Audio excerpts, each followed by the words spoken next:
Welcome back to Briggs on Books, the international talk show where I get to talk to authors from all over the world. I have the best job ever is talking to authors. I love to read, and I love to pick the brains of authors because you know what authors have all done? They've gotten books published when the rest of the world were trying to get books published, and they did it, and we can learn something from them. Also, I find that if you're trying to pick your next book to read, sometimes you are more likely to pick a book from somebody who, an author you know a little bit. So that's why we like to interview the authors, learn about them a little bit, and go from there. By the way, it's that time of year when you're buying gifts, you don't know what to get people, an old coffee mug or a new necktie or something. Why not books? And in fact, check out this book, The Garden Detectives. This author, you're going to meet him in just a second, Keith Landry. In fact, let me see if I can click and bring him in here. He's a long way away in Saskatchewan, Canada. There he is. Welcome, Keith. Can you hear us all right, Keith? Yeah, I can. How's the Saskatchewan? Is that on the west end of Canada or the east end or the middle? Well, we're in the middle. We're just north of North Dakota and Montana. Oh, I see. Right up above there. How's your weather today? We have a blizzard, and it's very, very cold. Wow. Many of us in California have never even seen snow, let alone live in it or try to function in it. It's amazing. And is it seasonal? Does this happen this time of year usually? Oh, yeah. We have we're one of the colder places where there's a population in North America. Mm-hmm. It gets very, very cold. Yeah, amazing. Now, I have authors. I interview hundreds of authors every year, but I'm very fascinated by your approach to books and how you select your subjects and how you craft your stories. Can you tell our viewers what I'm talking about? Yeah, sure, Michael. Now, I started writing about 5 years ago, and I've published 25 books now. And all of those books are based upon things that I've found on old newspapers that take me back and take me to crimes that really intrigue me. And I research them, and then I write either the true story or I build a fictional story around it.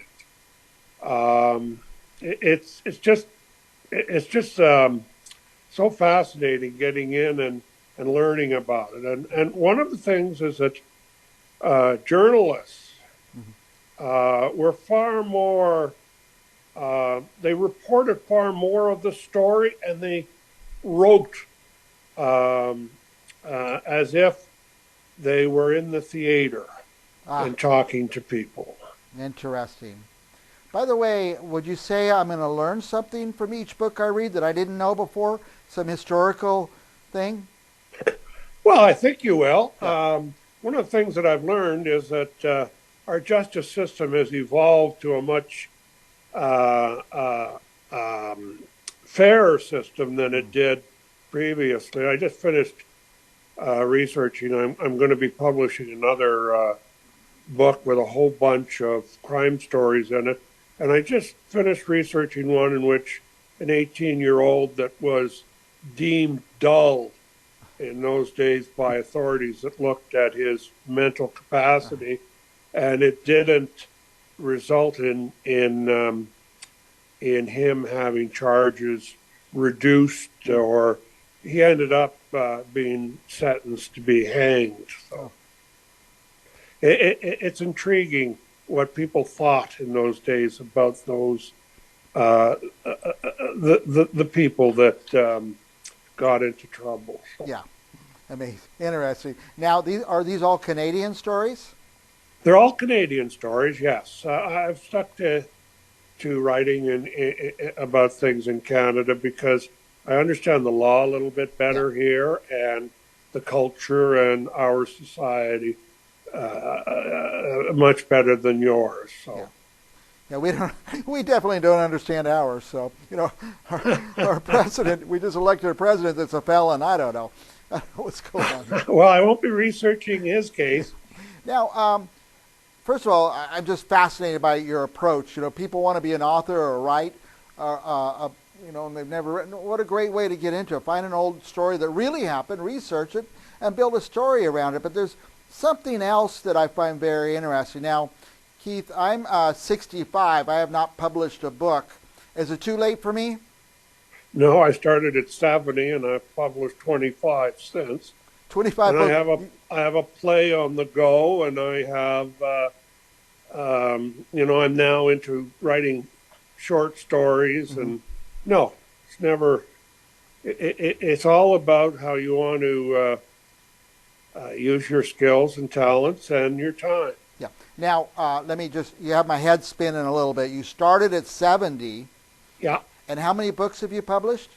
I published 25. 25 books. And yeah. I mean, here's what a lot of people do. They start writing a book, and they can't get to that point where they just put the pencil down and say, I'm done. I think that's the biggest thing to overcome for people. But then there's all this whole mysterious part called getting it published. Those are some big steps, too. Yeah, I use I self-publish, but I partner with a young person in town here who does the layouts for me and puts them up on Amazon on Kindle. Nice. The KDP publishing of Amazon. Yeah. And, she allows me to stick to the writing. So, and one of the most incredible things that have happened in the last year and a half is I'm using AI as an editor now. I'm using AI as an editor for both organizing the work. They're still all my ideas. They're my stories. It's my creativity. But AI is making it far more efficient for me to produce a book. Yeah. Even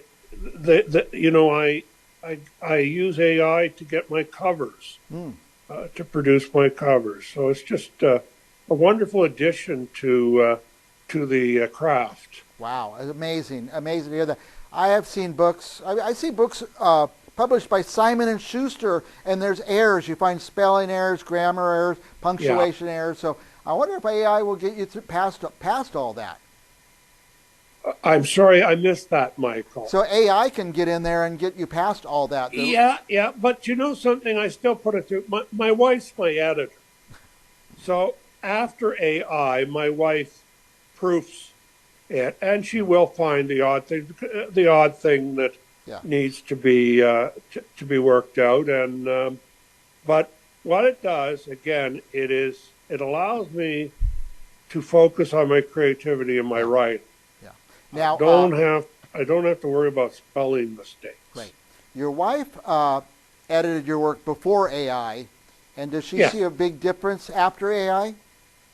Well, yes. She doesn't have to do as much editing. Yeah, amazing. I mean, AI has organized, but another thing AI does is that I write a book and then I put the entire book back through AI, and I'll say to it, how can I improve on this? How can I make it a more interesting? So it will flood out a whole bunch of ideas for me. So I go and I rework things. So it'll tell me that, you need a little more character development on this particular character. You need a little bit more plotting around one of the characters to show that, there's a possibility he might have been the murderer. Yeah. It's a wonderful tool. That's great. I'm glad to hear that. Which AI do you use? I use Chat. Chat. Okay, I have not even looked at AI yet, and people keep saying, "Mike, you got to see this. It's so incredible." I'm going to put up. This is. I'm into 1969, and here's a book cover: "The Death of Patty Donovan, July 25th, 1969." Tell us about that book. Well, when I was 19, same age as Patty Donovan, I grew up in the same town in Ottawa, Ontario, and Patty went to a different high school, and he was sort of, in those days, in the 1960s, it was a type of rebellious period for us because of the whole institutional system in the world. The Beatles came out and challenged it. Well, anyways, Patty Donovan and a buddy decided to rob a bank in Ottawa. One was 18, the other was 17, Mm. and it's a tragedy that's remained with me all my life. They robbed the bank, and then tragically, Paddy Donovan was shot Mm. during the robbery. It took away, and Paddy himself, as I researched it, was incredibly bright, had all the future ahead of him, Oh. but he was rebellious. Yep. And the other fellow was just a follow along type. When I researched into him, he was just a follower, and it was a big tragedy when I Yeah. grew up. You remember it well. Always, in fact, a lot of the stories I have a. I don't want to be a braggart here or anything, but I have one of those memories that I can remember in detail things back to when I was very, very young. Wow. So many of the crime stories are crime stories that happened where I've lived at one time or another in Canada. And the original story I ever wrote was Alamut Island. It's my big hit. Yeah. Sells like wildfire. Alamut Island Massacre. Mm. And that was a story that my grandfather had been involved in, and it was a major murder case in Canada in the 1930s. Mm. Um, you do an awful lot of research, I imagine. That's right. It's the fun part about it, I Michael. was going to ask if you like that. I love doing the research. Uh, And I'm working on another book right now, as I mentioned earlier. I just came into this case last night of this murder that happened in Toronto, Ontario, back in 1988. And what it is, it's the transgender issue is so big today, yeah, and it's become such a political potato. But this is a story of two people that were transgender. One murdered the other, mm. and to research, I mean, there's pages and pages of stories about it Yeah. from that time because it was seen as unusual. Yeah, transgender was very unusual in the day, for sure. Yeah. So that will be part of one. I'm trying to the next story that I write. I want to really get up to about 15 stories in the book. I just again the research part's so much fun, but I want to take it through because in my stories when I bring them out, there's always a societal issue or a legal issue Mm. or a something that has evolved today that's so different from when it was 30, 40, Yeah. 50, 60 years ago. In fact, one of my stories in one of my books goes back 100 years ago. So. Wow. Yeah, we had a guy, another author on today, and he wrote about his life in the late 50s. His parents had divorced, and it was so unusual back then, for people to divorce. Now everybody's divorced, but yeah, I see what you mean. How things were different in the day. Yes. Yeah. Keith, who should be reading these books? Well, right now, the majority of people that read my book are people 50 years of age or older that like the historical Yeah. part of it. The gender that reads most of my book are women. Mm. Women seem to be fascinated about Yeah. some of these things more than men. But I'll tell you what it is, Mm-hmm. just from my own experience and my friends around. Men don't read a lot. Yeah. That's yeah. You know, so that's who buys my books. Anybody that's interested in true crime.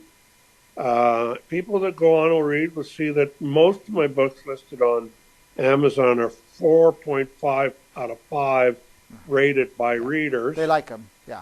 They're very inexpensive. Down in the United States, this book that you just mentioned of Paddy Donovan, I'm charging $7.99 up here. It's a short story, but Yeah. I'm charging $7.99. Well, down in the U.S., that would be $5. Yeah.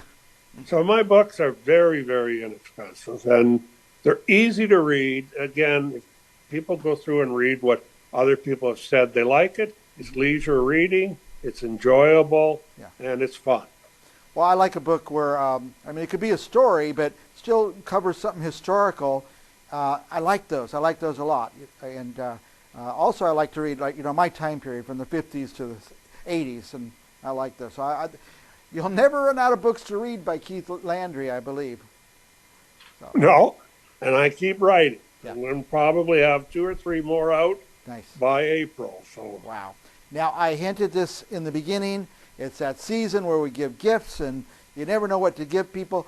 If you give somebody a book, they're going to still have that book next year when you go back to their house. So give books and go to Keith's. And what I like to do, and I probably will do this, is I go and I order 10 of one book. And everybody I know gets the same book, so we're all reading the same book, and that's a lot of fun too. So, Keith, thank you, Keith. Any last thoughts for our viewers about your books? Or well, just that Green Detective that's just been published in the last couple of months, and ratings aren't coming in yet on it. It takes a while for people to put up their review of it, but it's a fun book. The Green Detective, I put a little comedy in there, nice. And it's based on a lot of seniors that are solving a crime, and the crime being money laundering through a senior's home. So. Nice. Now, any romance in your books? Oh, Black Tuesday has a romance. The Black Tuesday also has a horrific event that occurred way back in the 1930s in Saskatchewan, where the Royal Canadian Mounted Police opened fire on miners that were striking in a place called Estevan, and it's probably the only time the RCMP had ever opened up, a fire and killed striking miners. So that's a very sad story, but there's a love story in it. Yeah, love it's called story Black as well. Tuesday. Right. Our guest is Keith Landry from Canada, Saskatchewan, I think. Go to Amazon. He's got books all over the place. I guess there's a different Amazon in Canada and a different one in the UK. So wherever you are, go look for Keith's books. Yeah, they're all on there. Thank you, Keith. I want you to come again and again. You're a fun guest. Thank you very much, Michael. And you're a great host. Thank you. Love it. And for our viewers, don't go anywhere. We'll be back with another author, international author, right after this. Thank you, Michael.